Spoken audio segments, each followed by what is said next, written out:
Welcome back. So finally getting a chance to do this vlog here before I leave. I originally planned to do it yesterday when roofers showed up and started drilling on the roof. I told Kim, the lady that runs this guest house, I was going to do a vlog and try to get somebody housekeeping in here to clean it up, and that didn't work out. Here it is, just hours now before it's time to leave, and here I am. Hopefully the place is presentable, makes it look as good as the experience I had here. I'm not going to go out on the balcony, but there's now a nice balcony here. There's a desk, old rickety chair, a couple plastic chairs, a bed. As you can see, all my stuff, packing it up. A little luggage rack here. I got my clothes for tomorrow. The front door. Pretty big bathroom, sink, and then of course the toilet. So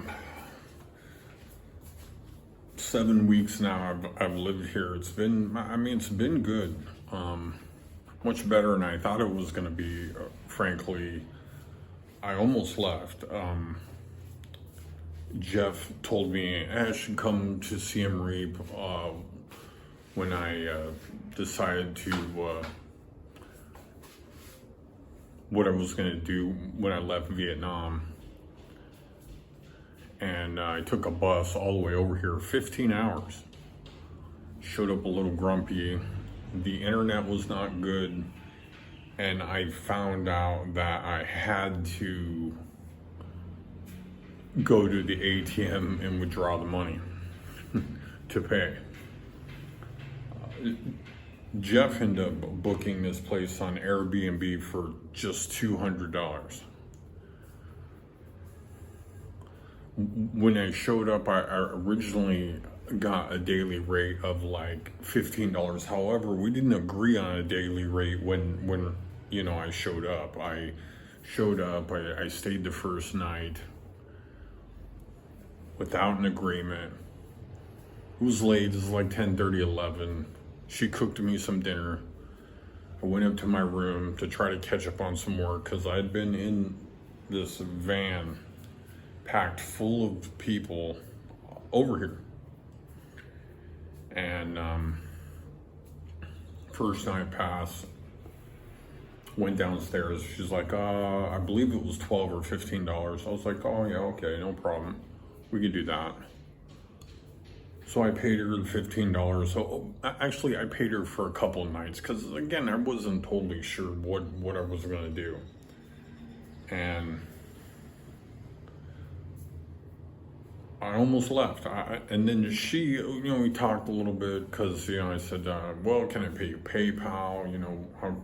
What options do I got? Because it seemed crazy that you couldn't pay with a credit card. And this is a thing for most of these guest houses here in Siem Reap, something that's, unpublished. I mean, basically, Airbnb is their credit card processor. So I didn't get the room at $200. I got the room at like just under $350, somewhere in there. We actually settled on, I believe it was $11 a day. Because like I said, I paid for the first, 3 or 4 days, and then it became Monday, and then she said, you should stay, da-da-da-da-da. And I kind of trusted Jeff. The internet was a little better the next night. The internet was horrible the first night. And so I decided, I guess I'll stay. Let's see what happens. And And then I end up renewing my tourist visa for another month, and that led up to now I'm just hours away from leaving here. Certainly one of the better places I've stayed in Asia. Again, the internet, I mean, if you're trying to do phone calls, you probably don't want to do Cambodia in general. The internet is only good in some areas and certainly not great in, some of the outer areas from what I learned. The service that I'm using on my phone is pretty good and cheap, but again, I didn't really know this going in. Ho Chi Minh in Vietnam, the internet is quite a bit better. Thailand, which I'm headed to, the internet is quite a bit better. I am looking forward to that. I am the same way I came here. I'm leaving here. I'm leaving on this thing called the Big I bus. And I'm going to cross the border at Poi Phet. Hopefully get some great videos on the way. And then end up in Bangkok. Now, Bangkok is another interesting story. The bus station is all the way across town, maybe 30 or 40 minutes from where I'm staying.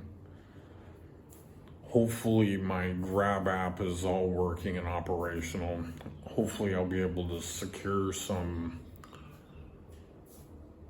SIM card between the border. Actually, when I crossed the border from Vietnam into Cambodia here, there was people selling SIM cards, and when we stopped at some place, there was somebody changing money and selling SIM cards, and I had some dong. I had about $50 in dong, and I was able to buy some SIM card. I was able to buy a few refreshments and things that I wanted. And then, boom, I was able to get my phone up and running. But I ran out of service very quickly. I bought a dollar card with 5 gigabytes, and I ran out of service within, 25, 30 minutes. I was like, yay. And then I wasn't able to actually add more money to my service and kind of navigate, because it was in, Cambodian, which has no recognizable characters like, say, in Spanish or even Vietnamese. There seems to be some recognizable characters that you can make out words. So none of that. But I was able to get powered up, get some internet throughout my trip. I'm hoping I'll be able to have that same experience. The Big I bus supposedly has Wi-Fi, but just like the trip over here that said they had Wi-Fi too, it was cut at the border. The bus company that I'm using has really good reviews. They seem less fake than the restaurant reviews here. So we will find out. The trip is much shorter than 15 hours. However, they said a lot of it has to do with the crossing time and how quickly we get across. And then, traffic between Bangkok and, here, which I can't imagine there's much here, but I could imagine there's plenty in Bangkok. And then I have to try to secure a taxi to go across town, which I'm sure there'll be plenty of traffic. And then hopefully there's somebody there. The good news, if there is a silver lining here, it's that the place I'm staying is only $4.50 a night. So I paid for 3 nights And then I figured I would decide what I would do from that point. Anyway, we're just hours away. Feeling better, more normal, ready to rock and roll.